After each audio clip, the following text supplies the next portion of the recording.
Hi guys, welcome to my first ever long form cooking video. If you've been following me for a while, you know I've created hundreds of cooking videos on Shorts and TikTok, but I've never actually done a long cooking video. I figured I would make this a series of 3 meals under 30 minutes because we all live busy lifestyles, but that doesn't mean you have to sacrifice good food. If you like this kind of content, please give this a thumbs up and subscribe and comment below if you try any of these recipes. Let's get into it.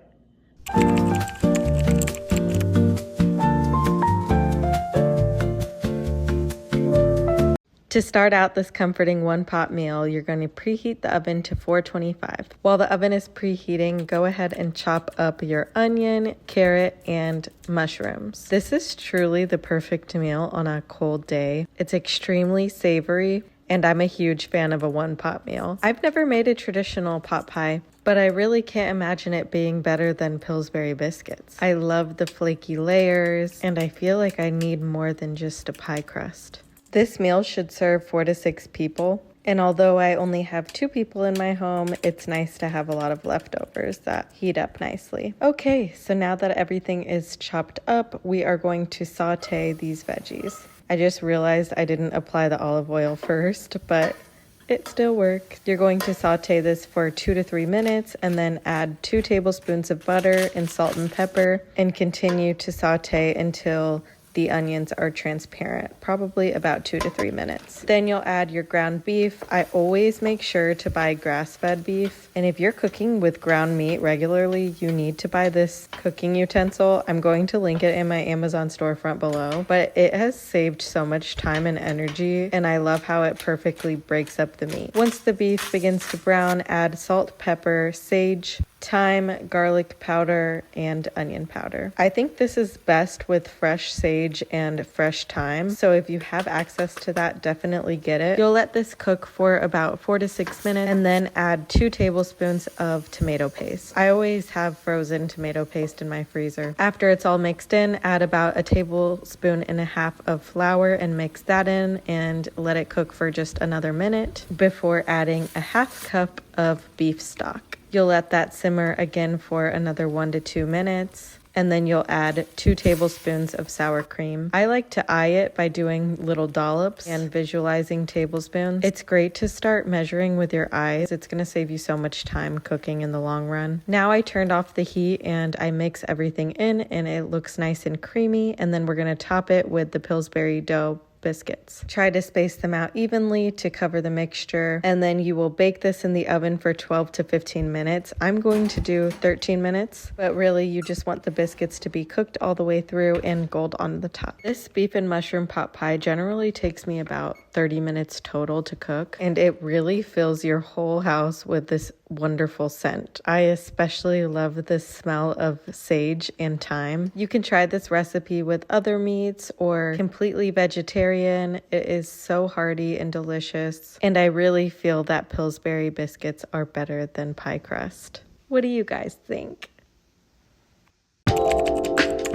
This is probably one of the most repetitive meals at my house. It requires few ingredients, and I've got it down to 15 minutes. In an effort to only use one cutting board, first cut your lemon and lime and then set it aside. Then we're going to open our salmon fillets. I got these from Whole Foods. You're gonna wanna sit it out for about 20 minutes before cooking, and then you pat it dry and add salt and pepper to all sides of the fillets. Please use this as your sign to purchase salmon fillets with the skin on. Today we are searing it, and it is such a game changer. It's the perfect crispiness, and it's going to have you thinking about salmon skin so differently. Gently lay down the salmon fillet away from your body and pat it down, and then leave it alone for 5 minutes. Do not touch it. I like to pair this with a green vegetable. Today I'm doing half broccoli and half green beans because that's just all I had, but really any green vegetable is delicious. I like to make the sauce in a measuring cup so that I'm only using 1 dish. I'm going to squeeze a full lemon and a full lime. I've done different variations of this, but it's always best with 1 lime and 1 lemon. You can see it's filled up to about 1/3 cup, but if you don't get that much juice, it's okay. Then you're going to add your miso paste. I got this from Whole Foods. I'm surprised that it's actually in a lot of grocery stores. I've found it in the international aisle. So I'm just getting a very full spoonful And then I'm going to coat the spoon in some olive oil, then add a full tablespoon of honey, and it's going to glide right off of the spoon. If you like a sweeter taste, go ahead and add 2 tablespoons of honey, but this is the combination that I like. Then add a generous amount of pepper. Then whisk everything together and you should be done with your 5-minute mark. Now we will flip the salmon on its side and sear for another minute. And once that minute is done, you will flip it to be skin side up for another 3 minutes and then 1 minute on its side. So this is the 10-minute total cooking time. I'm going to link the bowls that I used in this Amazon storefront. They're perfect because it has little borders. If you gently press on the salmon fillet, it should flake apart, and that's how you know it's perfectly cooked. And now you're ready to pour over the sauce. I like a generous amount, but do it to your liking. I like pouring it out of a measuring cup because I just feel like it's a lot less messy than using a bowl. Leftover broccoli that I had was from a steam bag from Costco. I literally probably use it about 3 days a week because it just makes my life so much easier. And I know that there are no preservatives, so I highly recommend if you are a Costco member. Now here is our delicious healthy salmon. Let me know if you try this.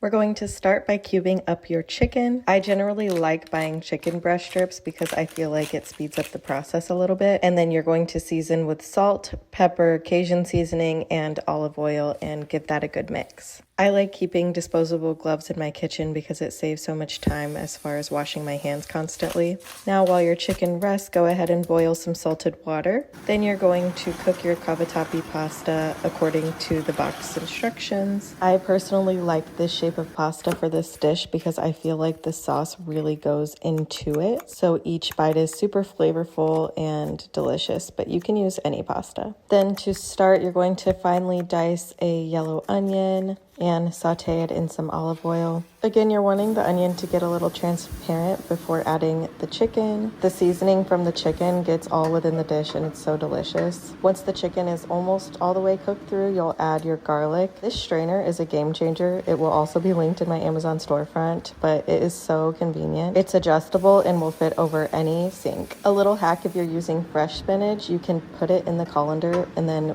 pour the pasta over it and it will cook from the steam of the pasta. I was in a rush, so I had to use my frozen spinach. Then you'll add in some Alfredo sauce and mix that in. At this point, it's going to be a creamy Cajun seasoning, but I've always been somebody that likes to have both a red sauce and a white sauce. So I'm adding in some peeled plum tomatoes. I like to use kitchen shears and just break it up right in the pot, so I'm not using any other dishes, and I feel like it's a little less messy this way. As you can see, I'm also adding in tomato sauce as I'm doing this. I kind of know the color that I'm looking for, but feel free to taste occasionally to see what kind of sauce you like. You could also reserve some pasta water and pour that in right now, but I actually like it on the thicker side. I used about half of this can, and then I'm going to use the rest of the tomatoes for a different dish, but feel free to add the whole thing.